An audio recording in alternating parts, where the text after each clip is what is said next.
स्वागत है। आज हम स्टीव जॉब्स की कहानी पर एक गहरी नजर डाल रहे हैं। एक ऐसा नाम जिसने सिर्फ एक कंपनी नहीं बनाई, बल्कि तकनीक के साथ हमारा जो रिश्ता है उसे ही पूरी तरह बदल दिया। हाँ बिल्कुल। और हमारे पास जो जानकारी है वो उनके पूरे सफर को दिखाती है। कैलिफोर्निया के एक गैराज से शुरुआत और फिर कैसे उन्होंने पूरी ग्लोबल फोन इंडस्ट्री को हिला कर रख दिया। सही कहा। आज हमारा मकसद है उनकी कहानी के जो सबसे अहम पहलू हैं उनको समझना।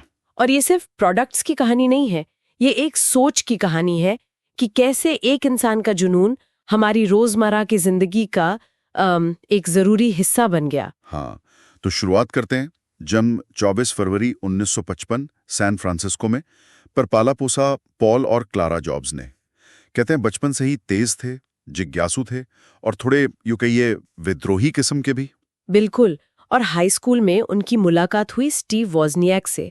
वो बाद में एप्पल के को फाउंडर बने। हाँ, और कॉलेज वाला किस्सा भी बड़ा मशहूर है।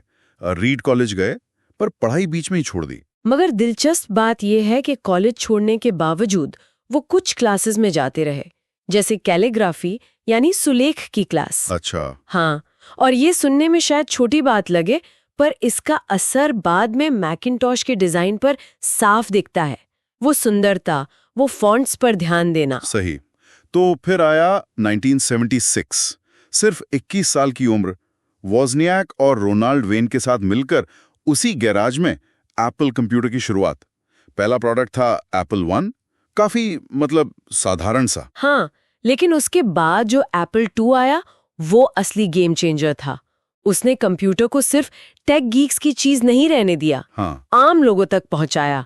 सही मायनों में पर्सनल कंप्यूटर क्रांति की शुरुआत वहीं से हुई। और फिर 1984 मैकिन्टॉश। उफ, graphical user interface, mouse, Windows, icons, उसने कंप्यूटर को एकदम दोस्ताना बना दिया, डरावना नहीं। हाँ, ये समझना जरूरी है कि उस जमाने में ये कितना बड़ा बदलाव था। तब ज्यादातर कंप्यूटर कमांड लाइन पर चलते थे। मैकिन्टॉश ने दिखाया कि टेक्नोलॉजी सहज भी हो सकती है, खूबसूरत भी। ये सिर्फ इंजीनियरिंग नहीं थी, ये यूजर एक्सपीरियंस डिजाइन करने वाली बात थी। लेकिन फिर कहानी में एक नाटकीय मोड़ आया। इतनी कामयाबी के बाद 1985 में जॉब्स को अपनी ही बनाई कंपनी से निकाल दिया गया। हाँ, वो आंतरिक मतभेद और लीडरशिप को लेकर जो खींचतान थी, उसकी वजह से ये उनके लिए बहुत बड़ा झटका था। पर उन्होंने हार नहीं मानी और यहीं से उनकी वापसी की एक तरह से दूसरी पारी शुरू होती है। बिल्कुल। उन्होंने एक नई कंपनी शुरू की, नेक्स्ट कंप्यूटर। फोकस था एजुकेशन मार्केट पर। मशीनें महंगी थीं और सच कहें तो व्यावसायिक रूप से बहुत कामयाब नहीं हुई। लेकिन नेक्स्ट का जो सॉफ्टवेयर था वो बहुत पावरफुल और एडवांस्ड था।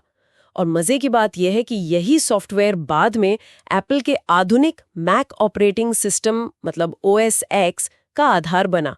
तो वो मेहनत बेकार नहीं गई। और उसी दौरान एक और बड़ा दाव खेला उन्होंने, पिक्सर।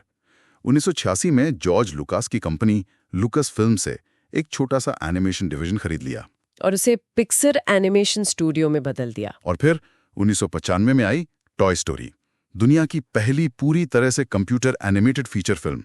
और वो जबरदस्त हिट हुई, ब्लॉकबस्टर। हाँ, और इसके साथ ही जॉब्स डिज्नी के सबसे बड़े इंडिविजुअल शेयर होल्डर बन गए। बिल्कुल।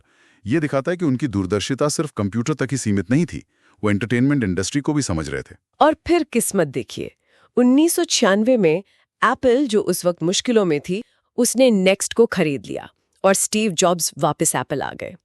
पहले सलाहकार, फिर अंतरिम CEO और फिर परमानेंट CEO। यहीं से एप्पल का कायापलट शुरू हुआ। पहले वो रंगीन iMac आए, याद है? डिजाइन पर फिर से फोकस। हाँ, बिल्कुल याद है। फिर 2001 में iPod, आपकी जेब में 1000 गाने। इसने तो संगीत सुनने का तरीका ही बदल दिया। और 2003 में iTunes स्टोर आया। डिजिटल संगीत खरीदना एकदम आसान हो गया, लीगल तरीके से। लेकिन असली धमाका होना अभी बाकी था। साल था 2007। जॉब्स मंच पर अपने जाने पहचाने अंदाज में, काला टर्टलनेक, जीन्स, स्नीकर्स, और उन्होंने कहा, आज एप्पल को फिर से परिभाषित करने जा रहा है। आईफोन का जन्म वो सिर्फ एक फोन नहीं था, जैसा उन्होंने कहा, एक आईपॉड, एक इंटरनेट कम्युनिकेटर और एक फोन, सब एक डिवाइस में। बिना फिजिकल कीबोर्ड वाली वो स्लीक टच स्क्रीन, और सबसे बड़ी बात, ऐप स्टोर। जिसने फोन को एक कंप्यूटर जैसा प्लेटफॉर्म बना दिया। सही कहा, इसने मोबाइल फोन की पूरी परिभाषा ही बदल दी। बिल्कुल। और ये सब करते हुए वो एक निजी लड़ाई भी लड़ रहे थे। 2003 में पता चला कि उन्हें पैंक्रियाटिक कैंसर है। उन्होंने इसे काफी हद तक निजी रखा और काम करते रहे। मैकबुक एयर, आईपैड जैसे जरूरी प्रोडक्ट्स लॉन्च किए। हाँ, अगस्त 2011 में उन्होंने सीईओ का पद छोड़ दिया और फिर 5 अक्टूबर 2011 को सिर्फ 56 साल की उम्र में उनका निधन हो गया। ये जानना जरूरी है कि स्टीव जॉब्स को इंजीनियर नहीं थे, वो कोड नहीं लिखते थे। सही बात है। लेकिन उनमें एक असाधारण विजन था, एक फोकस था।